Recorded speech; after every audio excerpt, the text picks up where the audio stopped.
Yep, here on Death by Bunjie, we are finally going to tackle that age-old question. What type of broadhead is best for your crossbow? Rage or Swacker? You thought I was going to say something else, didn't you? We don't talk about those other broadheads here on Death by Bunjie now, do we? Let's talk about the Rage, shall we? So I used these for years. This is my broadhead of choice when I was using the Rages. I started out with a Rage crossbow hypodermic 100 grainer, moved up to 150 grains because I need a little bit more oomph behind my arrows. And I like the heavier ferrule. I like the heavier construction of these Rage Tripan crossbow style broadheads, 2-inch cutting diameter. These hit the deer open on contact. Push through the deer, come out the other side, 2-inch hole going in, 2-inch hole going out, 2-inch hole all the way through. Can't beat it. These are the older style with the little red collars. I never had a problem with the collars. People, I think, they had problems with them, really weren't installing them correctly, but I did a video on that. Very easy to install once you get your head around it.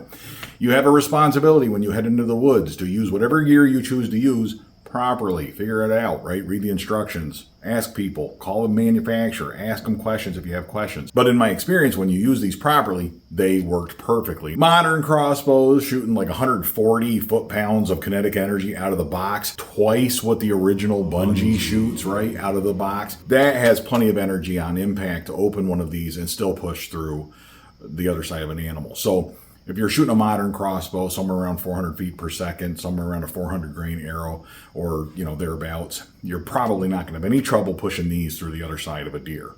In fact, on the ultra modern crossbows, this is probably what you want to use. You want to use up as much energy at impact as possible so that your arrow doesn't go a mile past the target, right? I mean, you got so much, you got 200 foot-pounds of kinetic energy at impact. I mean, the only question left with those ultra modern crossbows is when is Rage going to come out with a 3-inch?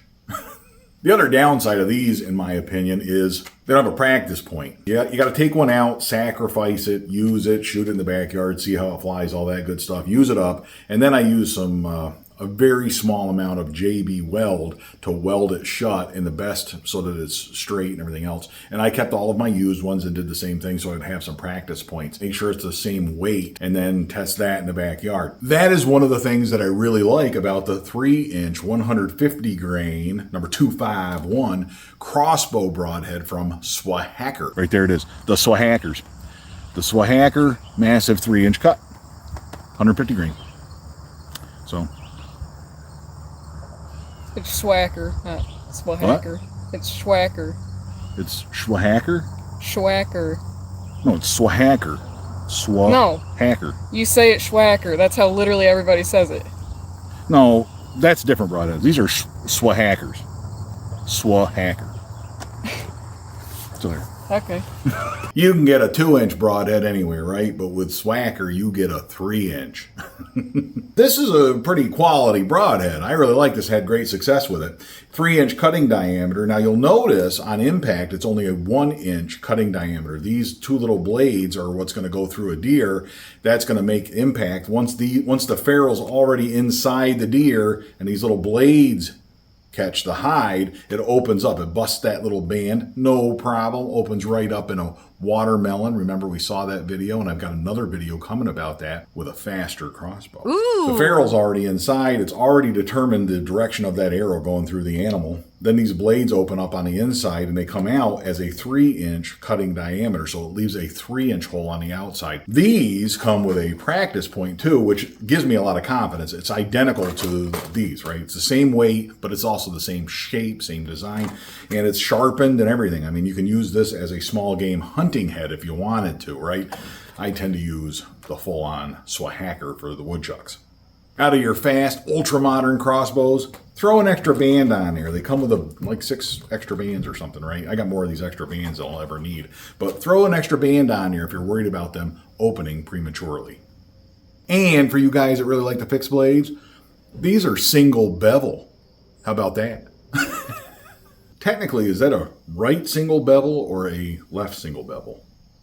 Let me know your thoughts. And the other thing I really like about these is they fly like field points. I know I listen to a lot of podcasts, and all the experts will tell you nothing flies like a field point. Well, you haven't shot a Swacker. Okay, so maybe it doesn't fly exactly the same, but I'm telling you, at 60 yards, it goes right where the field point's supposed to go. You might say that close only counts in horseshoes and hand grenades, and these two broadheads. I've had great blood trails with both of these broadheads, and but I have to say that they're more consistently good with these. I buck in Maryland last year. Look at that blood. Wow. Wow. Holy wow. My 40-yard boar at the third ever Death by Bunjie meet and greet.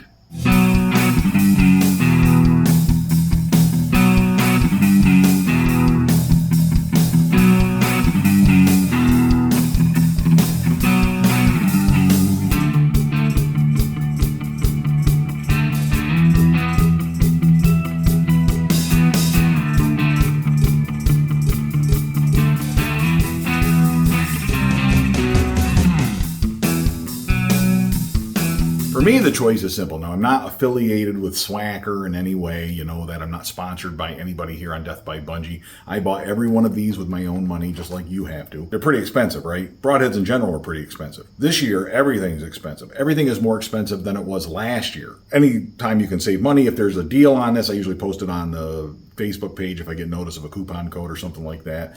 But the other thing you can do is you can buy replacement blades. I did a video on that. I've replaced them, and last year, all 5 of the deer that I killed here on Death by Bunjie, I killed with the used Swacker broadheads. I should point out also, if you do replace the blades, if you've used that broadhead, make sure you spin test it too. That was brought up. Absolutely a good tip. You know, I do spin test everything before I put it in my quiver anyway. I even spin test the brand new ones for what it's worth, because I frankly can't tell the difference between a used one and a new one once I get done with them.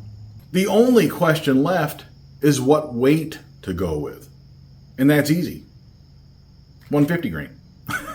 These are also 150, but I'd still take the Swacker for me. Swacker number 251 crossbow broadhead. I'm going to shoot these until they come out with a 4-inch. I hope you have enjoyed Crossbow Appreciation Month. Tomorrow is our last video. Until tomorrow when that video comes out, all hail Bunjie and all hail the number 251 3-inch 150 grain Swacker broadhead.